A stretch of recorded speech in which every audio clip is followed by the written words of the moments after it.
नमस्कार, कैम जो and hello to yet another episode of talk and tea with HND. Talk and tea with HND के इस नए एपिसोड में आप सबका हार्दिक स्वागत है। इस शो का होस्ट हार्दिक दीक्षित। हमारा आज का संवाद भी इसी विषय में जानकारी हासिल करना है। एचआर के क्षेत्र में लेबर लॉ से जुड़े कुछ विशेष तथ्यों को लेकर हम आज अपना संवाद आगे बढ़ाएंगे और हम जानेंगे लेबर लॉ से जुड़े कुछ मिथ्स या unique interpretation of labour laws. तो आइए हमारे आज के इस फैक्ट फाइंडिंग डिस्कशन में हम मुलाकात करते हैं लेबर लॉ के विशेषज्ञ श्री प्रमोद कुमार जड़िया जी से। प्रमोद जी एक एचआर कंसल्टेंट हैं और सिलवासा में कार्यरत हैं।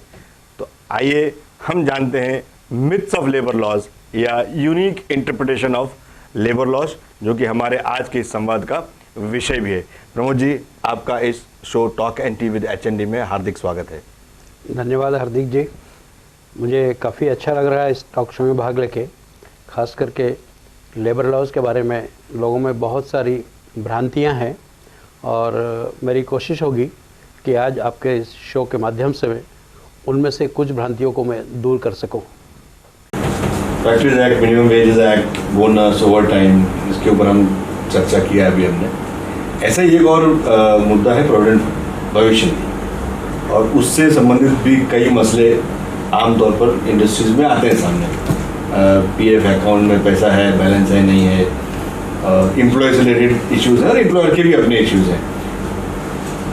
तो पीएफ किस पे कटना चाहिए, मिनिमम वेज पे कटना चाहिए या किसी एक अमाउंट पे कटना चाहिए, या आप जो कमा रहे हैं everything attracts the provident fund contribution. And one very specific thing about pension. Pension contribution is capped at wages prescribed as ceiling in the definition of excluded employees. तो एक तो capping of this pension contribution and excluded employees, ये दो चीज़ ऐसी हैं जो थोड़ी सी नई है और काफ़ी हमारे जो दर्शक हैं उनके लिए भी एक नया होगा कि पीएफ सभी भत्तों पर देय है और पेंशन कंट्रीब्यूशन की उच्चतम सीमा एक्सक्लूडेड एम्प्लॉयज की परिभाषा में तय है, जो मैं इसको समझ पाया हूं। तो इस विषय में थोड़ा अगर हम चर्चा करें पीएफ भविष्य निधि से संबंधित, और इसमें क्या मिथ हैं, क्या फैक्ट्स हैं, और as an HR and as a finance also, because all these are payment related things, तो उसमें अकाउंट और फाइनेंस का भी उतना ही कॉन्ट्रीब्यूशन है जितना एचआर का। तो किन चीज़ों को हमको ध्यान रखना चाहिए, क्या धारणाएं हैं, क्या भ्रांतियां हैं और क्या सच है? मैं शुरू करता हूँ हार्दिक जी। प्रोविडेंट फंड का जो कॉन्सेप्ट है और आज भी इंडिया जिस लॉ को फॉलो करता है वो एक्चुअल लॉ 1925 का है, आज़ादी से पहले का, आज़ादी से 20 साल पहले का, 1925 का कायदा है जी। और उस कायदे में गवर्नमेंट को और कुछ ऑर्गेनाइजेशंस को अपना प्रोविडेंट फंड क्रिएट करने का अधिकार है। ओके। उसको ही यूज़ करके सरकार ने 1952 का कायदा बनाया है। समय समय पर इसमें अमेंडमेंट्स आते रहे, किस पे पीएफ कटना चाहिए, नहीं कटना चाहिए, इंटरप्रिटेशंस आते रहे, उसके तो हम चर्चा करेंगे। पर जब 1995 में जो पेंशन स्कीम आई है, जो आपका स्पेसिफिक क्वेश्चन था उसके बारे में जी, उस समय ये बात चल रही थी कि अभी उदारवादी दौर शुरू हो गया है और सरकारी नौकरी में पेंशन नहीं होना चाहिए, सरकारी नौकरी पेंशन नहीं होना चाहिए, ये बात उस समय से चलना शुरू हो गई थी। ओके। उसमें जो पे कमीशन है उन्होंने रिकमेंडेशन दी कि सरकार को पेंशन के बिजनेस से बाहर आना चाहिए। ओके। और अल्टीमेटली 2004 तक सरकार ने फैसला ले लिया और 2004 के बाद जो उनके अपने एम्प्लॉइज हैं वो पेंशन स्कीम उनकी कवर नहीं है। ओके। दूसरी तरफ सरकार प्राइवेट सेक्टर में बहुत ही अच्छी पेंशन स्कीम लेके आना चाहती थी और जो उन्होंने 1995 की स्कीम बनाई थी उसमें उन्होंने ऐसी व्यवस्था की थी कि पेंशन की वजह से जो लोग सरकारी नौकरी की तरफ भागते हैं वो लोग प्राइवेट सेक्टर की नौकरी की तरफ भागेंगे। ओके।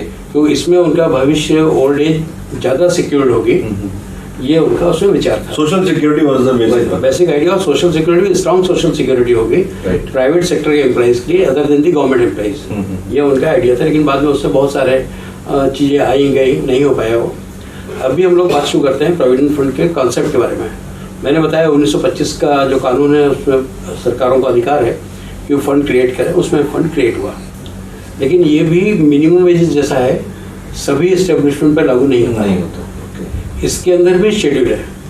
सरकार इंडस्ट्री स्पेसिफाई करती है, उसी कैटेगरी ऑफ इंडस्ट्रीज पे प्रोविडेंट फंड लागू होता है। अभी करीब 130 इंडस्ट्री उन्होंने आइडेंटिफाई की हुई है जिन पे पीएफ लागू होता है। ऑफ कोर्स जो नया लेबर कोड, सिक्योरिटी कोड आ रहा है, उसमें ये कॉन्सेप्ट उन्होंने अलग कर दिया है और अब सब पे लागू हो जाएगा। जहाँ पे भी 20 या 20 से ज़्यादा लोग काम करते हैं वहाँ लागू होगा। इसमें टर्म वर्कमैन, वर्कर, ऐसा स्टाफ ऐसा कुछ नहीं है, एक ही टर्म है एम्प्लॉय। और एम्प्लॉय में सब एम्प्लॉय कवर्ड है। इस एक्ट में 3 स्कीम बनी हुई हैं। उन स्कीम के अलग अलग उद्देश्य हैं, अलग अलग उनके बेनिफिट्स हैं। ये माना गया कि जो ज़्यादा वेतन वाले लोग हैं वो लोग अपनी सोशल सिक्योरिटी की व्यवस्था खुद कर सकते हैं। तो अगर वो इसमें नहीं आना चाहे तो नहीं आए, छूट है। तो उनको एक्सक्लूडेड एम्प्लॉय रखा है स्कीम से। लेकिन अगर वो आना चाहें तो आ सकते हैं, उन पर रोक नहीं है। इसका कंट्रीब्यूशन का एक हिस्सा एम्प्लॉय की सैलरी से कटता है, एक हिस्सा एम्प्लॉयर को कंट्रीब्यूट करना पड़ता है।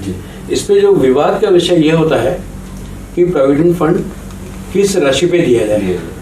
कुछ लोग समझते हैं, जैसे हमने ओवर टाइम के डिस्कशन में देखा था, कि सिर्फ बेसिक पे पीएफ देना चाहिए। कुछ लोग समझते हैं सारे अलाउंसेस पे पीएफ देना चाहिए। कुछ लोग समझते हैं कि मिनिमम वेजेस पे पीएफ कम से कम देना चाहिए। ये तीनों ही बातें सही नहीं है। पीएफ एक्ट की एक धारा है 6, वो ये कहती है कि प्रोविडेंट फंड कंट्रीब्यूशन 3 चीजों पे देना होगा। Number 1 basic wages, number 2 dearness allowance, number 3 retaining allowances. ये रिटेनिंग अलाउंसेस मिलते हैं सीजनल फैक्ट्रीज में। ये शुगर फैक्ट्री है, साल में वो 3 महीने 4 महीने काम करती है, 9 महीने उनके लोग बेरोजगार रहते हैं। उस पीरियड में उनको एंगेज रखने के लिए मिल मालिक उन्हें कुछ अलाउंस देता है, वो रिटेनिंग अलाउंस कहलाता है। तो उस पर भी पीएफ लगेगा। डियरनेस अलाउंस मैंडेटरी नहीं है, पर जिस कंपनी में डियरनेस अलाउंस मिलेगा उस कंपनी में डियरनेस अलाउंस में पीएफ लगेगा। और बेसिक वेज, जैसा मैंने बोला, जैसे प्राइस ऑफ लेबर है, वो बेसिक वेज जो रहेगा वो मिलेगा। और बेसिक वेज वर्ड को इस एक्ट ने फिर से डिफाइन किया। इस बार की डेफिनेशन में आपको याद होगा, मैंने मिनिमम वेज में कहा था कि सारे अलाउंसेस उसमें इंक्लूडेड है, क्योंकि 2700 calorie, 100 metre 72 yard cloth, 100 square feet accommodation, medical, entertainment, वो सब शामिल है। अब इसकी डेफिनेशन हम पढ़ेंगे, उसमें लैंग्वेज वही है, पर इंक्लूडिंग और एक्सक्लूडिंग का डिफरेंस है। उसमें कहता है minimum wages means all emoluments including HRA and other allowances. ये डेफिनेशन कहती है all emoluments excluding HRA, overtime, dearness allowance, bonus, commission and other similar allowance. वहां पे वर्ड था सच ओवर टाइम में, यहाँ पे वर्ड आया है सिमिलर। सिमिलर भी जेनरिक वर्ड है जी। तो इसका इंटरप्रिटेशन भी उसी प्रिंसिपल से होता है, prefix suffix, preceding words and succeeding words. इसके प्रीसीडिंग वर्ड्स कौन से हैं? सिमिलर के डियरनेस अलाउंस भी है उसमें। डियरनेस अलाउंस को भी बेसिक वेज की डेफिनेशन अलग किया है with the nomenclature, specific nomenclature उसको इंक्लूड किया है सेक्शन 6 में। तो उस पर पीएफ कटेगा, लेकिन वो बेसिक वेज की तरह नहीं कटेगा, वो डियरनेस अलाउंस के रूप में कटेगा। तो डियरनेस अलाउंस को आउट किया, एचआरए का आउट किया, ओवर टाइम का आउट किया, कमीशन का आउट किया। तो ये मैटर सुप्रीम कोर्ट के सामने गया। एक बहुत ही फेमस केस है ब्रिज एंड रूफ केस का, और वहाँ पे प्रोडक्शन बोनस पे पीएफ कटेगा कि नहीं कटेगा, ये इशू कोर्ट के सामने था। पीएफ डिपार्टमेंट का कहना था कि बोनस, जो इसमें बोनस एक्सक्लूड किया है वो बोनस, ये बोनस नहीं है, इस बोनस पे पीएफ कटना चाहिए। तब कोर्ट के सामने सवाल आया कि जो सिमिलर वर्ड है इसका दायरा कितना बड़ा है, उसको एग्जामिन किया जाए।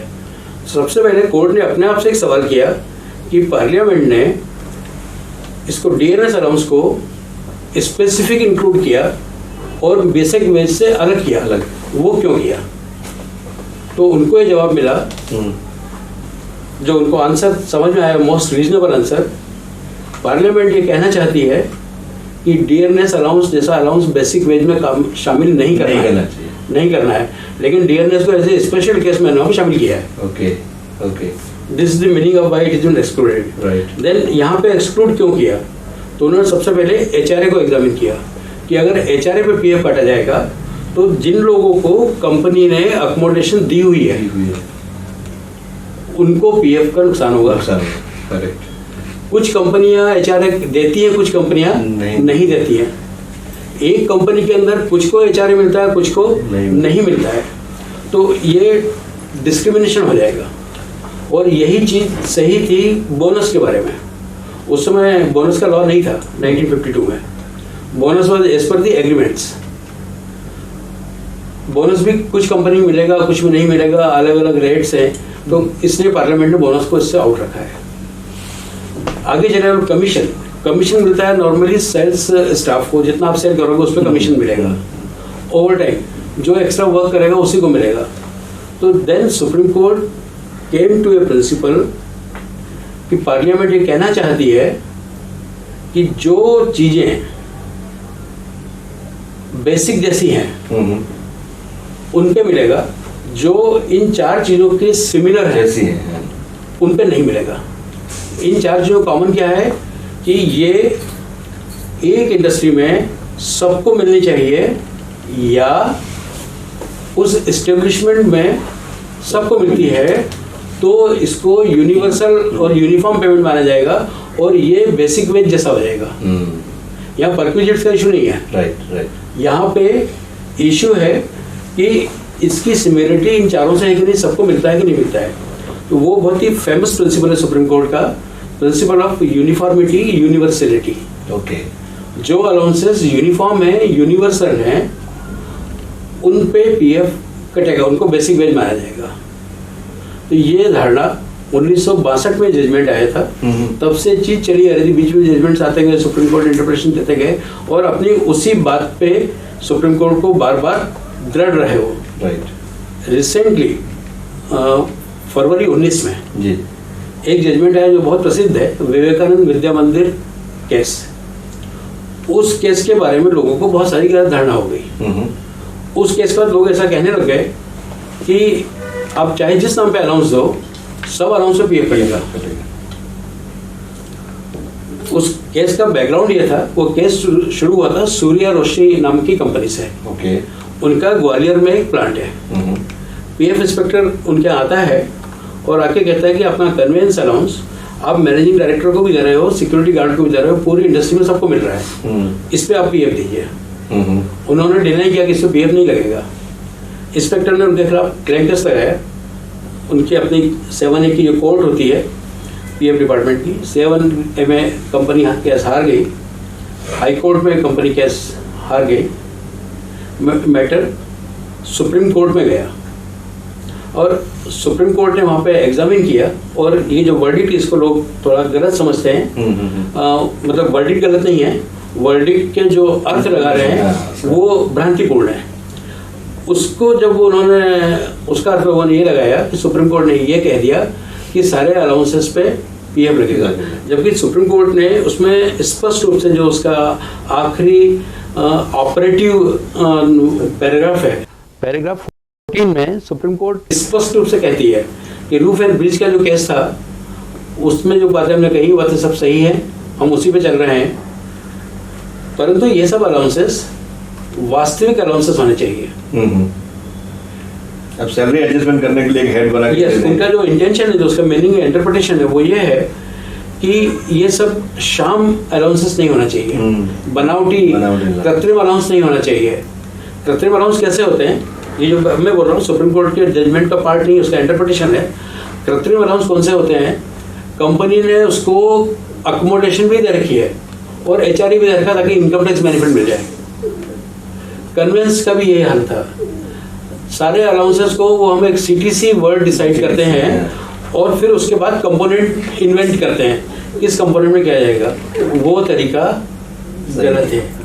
हमको प्राइस ऑफ लेबर डिसाइड करना है और बाद में एज पर कंपनी पॉलिसी हमको परक्विजिट्स उसके डिसाइड करना है और फिर उसकी कॉस्ट निकाल के उसको बताना है कि हमारे यहाँ आओगे तो ये खर्च हमको तुम्हारे पे करना पड़ेगा।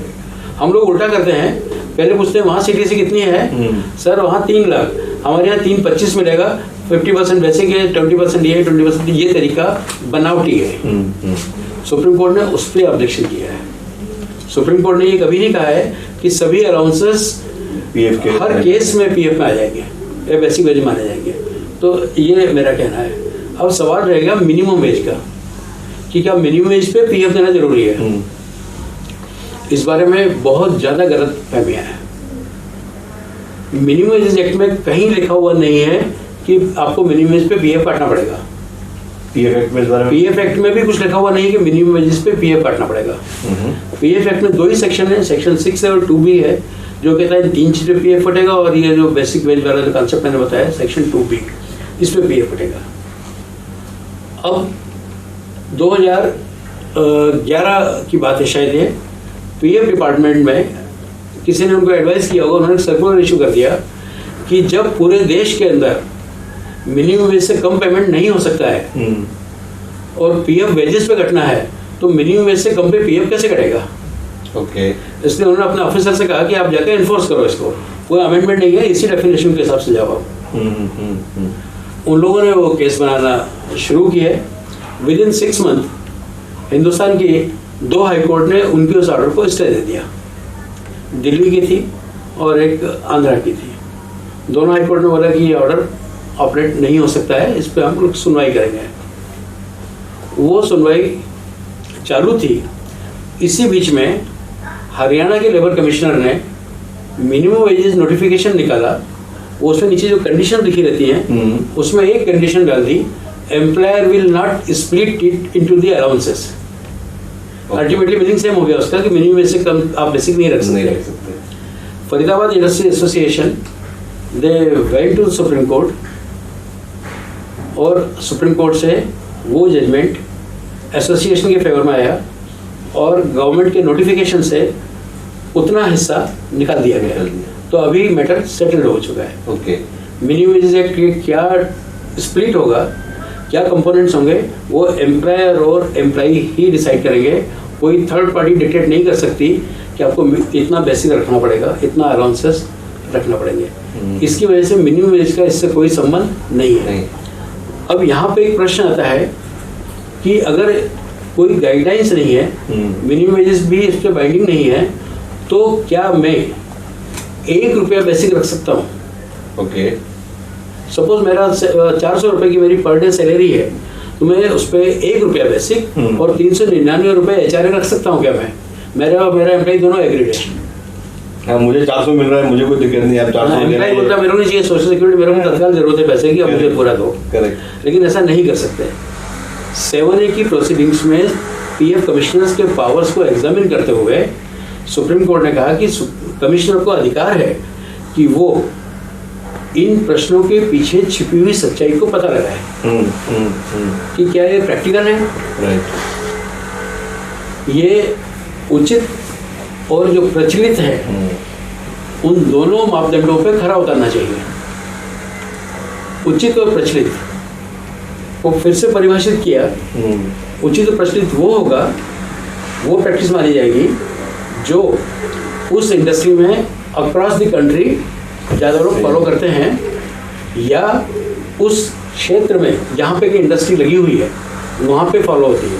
फॉर एग्जांपल, मैं टेक्सटाइल में मेरी यूनिट है, तो पूरी कंट्री के टेक्सटाइल के अंदर क्या धारणा प्रचलित है? अगर सब लोग 50% बेसिक रखते हैं तो मेरे को कोई अधिकार नहीं कि मैं उसको 1 रुपया रखूँ।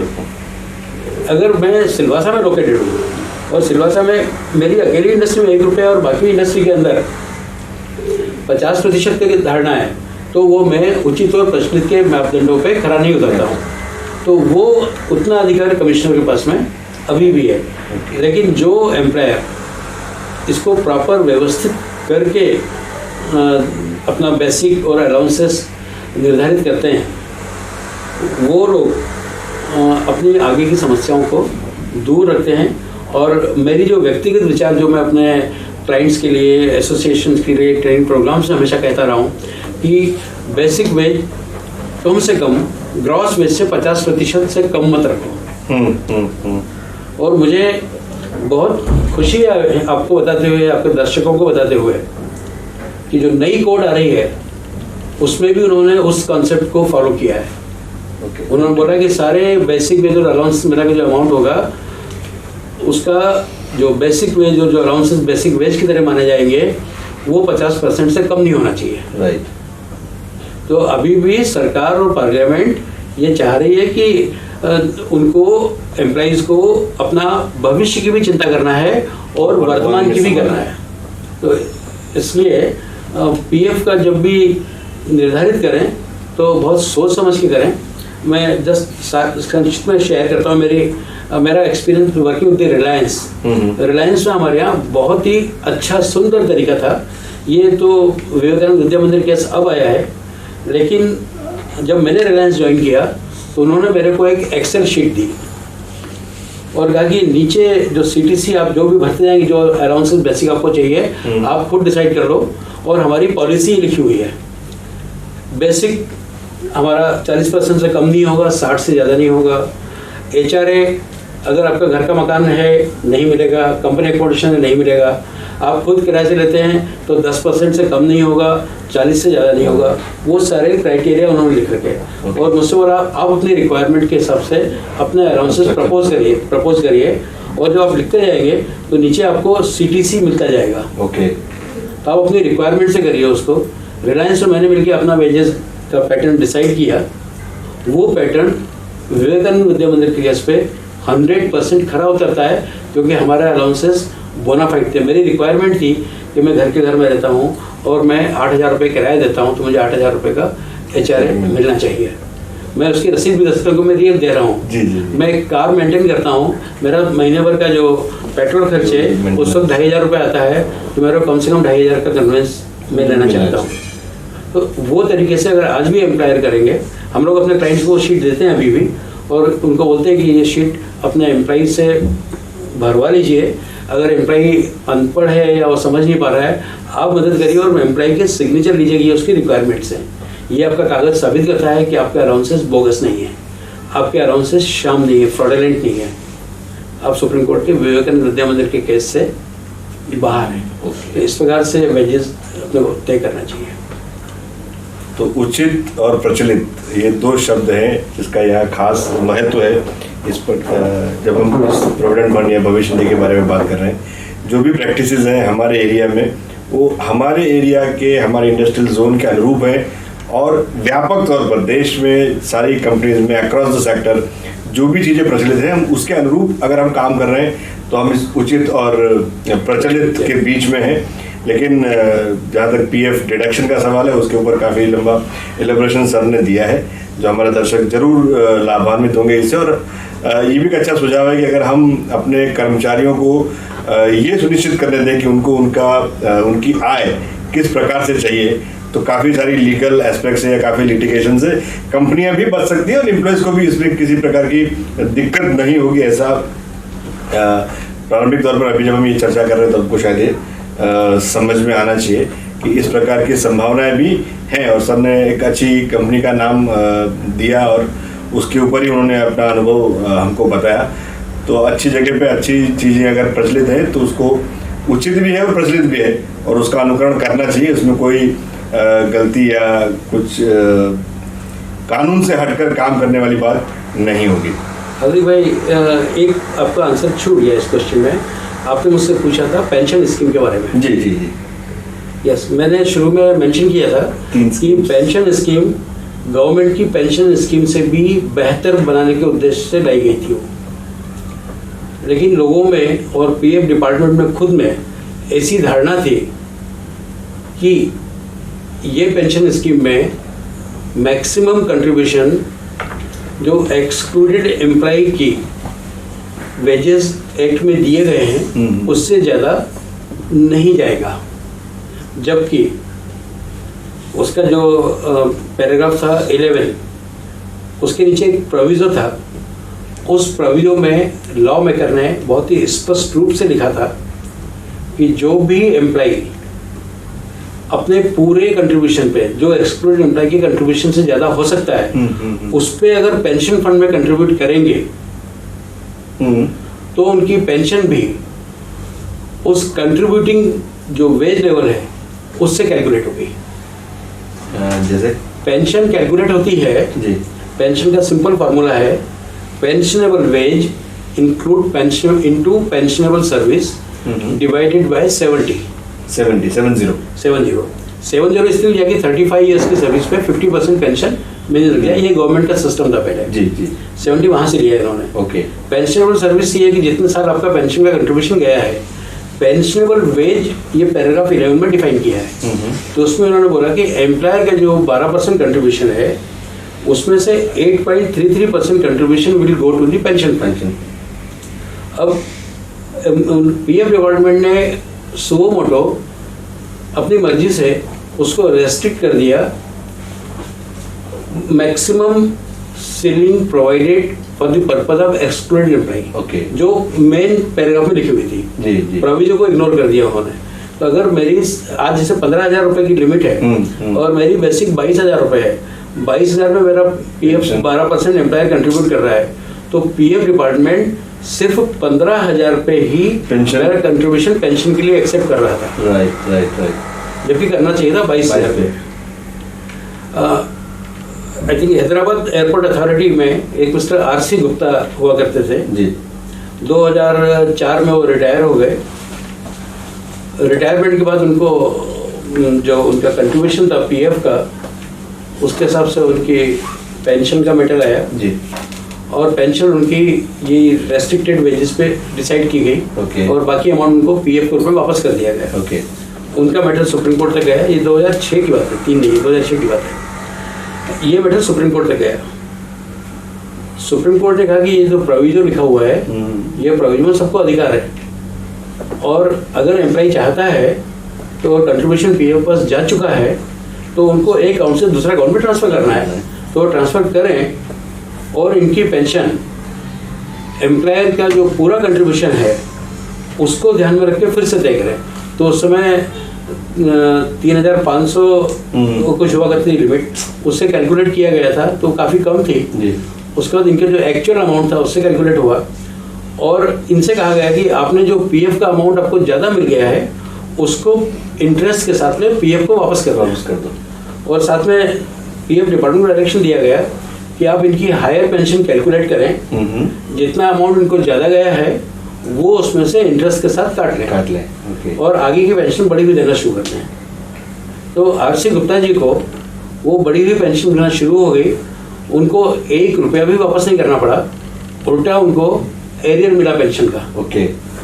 उसके बाद 700 और एयरपोर्ट अथॉरिटी की एम्प्लॉइज ने ये केस फाइल किया। अब गवर्नमेंट को और पीएफ डिपार्टमेंट को ये लगा कि ये प्रोविजंस तो हमें लोगों को बहुत पैसा मिलने वाला है। तो उन्होंने 2014 के अमेंडमेंट में लाके उस प्रोविजन को डिलीट कर दिया। ओके। तो अभी खाली मेन पैराग्राफ बचा है, इसमें सीलिंग है। ये मैटर केरला हाईकोर्ट के पास गया है।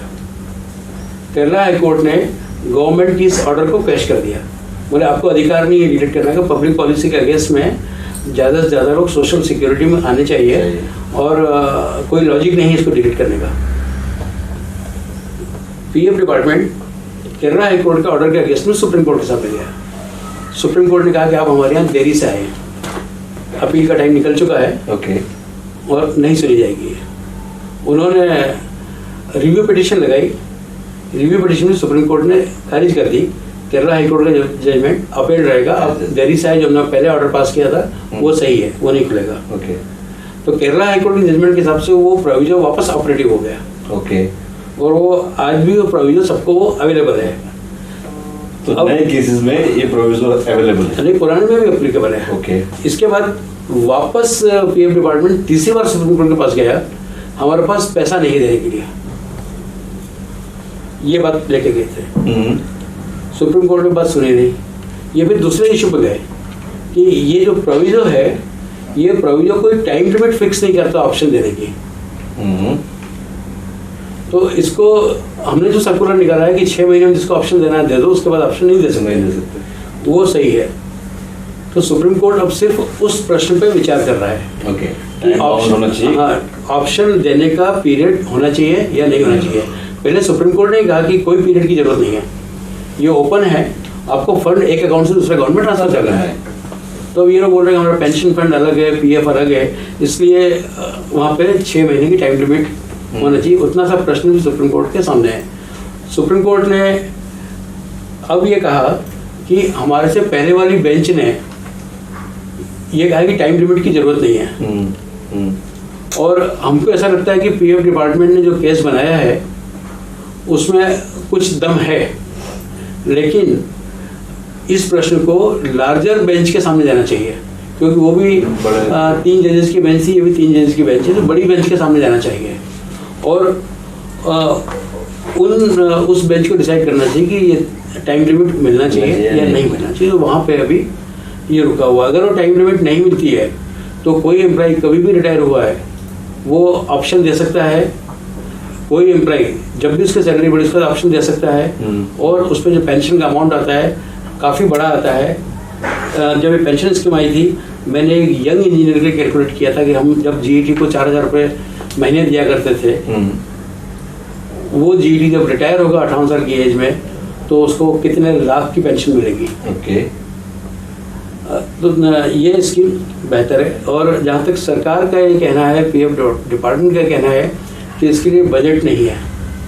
मेरा और इंडस्ट्री एसोसिएशंस का ये मानना है कि ये तर्क सही नहीं है।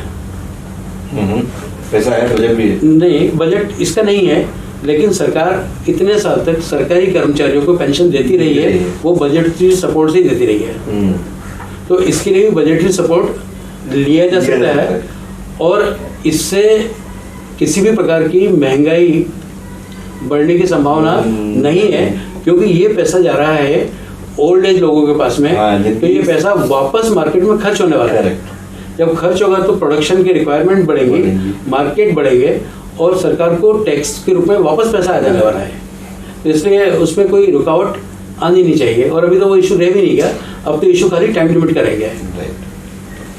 तो पेंशन कॉन्ट्रीब्यूशन से संबंधित काफ़ी सारे जो विचार हम जैसा मान के चलते हैं कि प्राइवेट सेक्टर में जो पेंशन मिलता है वो उतना ज़्यादा नहीं है जितना गवर्नमेंट सेक्टर में मिलता है या मिलता था। हालांकि अभी तो गवर्नमेंट सेक्टर में भी पेंशन्स नए रिक्रूट्स के लिए तो नहीं है, लेकिन पुराने जो लोग हैं 2004 से पहले के उनको ये लाभ मिल रहा था। और सरकार का ये कदम भी इसी दिशा में था कि प्राइवेट सेक्टर में भी लोगों को उसी प्रकार से लाभ मिले। इसके अपने इंटरप्रिटेशंस हैं, इसके अपने केसेस हैं जहां सुप्रीम कोर्ट अभी कुछ चीज़ों पे विचार कर रही है और आने वाले दिनों में शायद इसके ऊपर कुछ हमको नया अवश्य जानने को मिलेगा। लेकिन फिलहाल पेंशन कंट्रीब्यूशन के बारे में हमने सर से जो भी बातचीत की, ये इससे काफ़ी लोग हम लाभान्वित अवश्य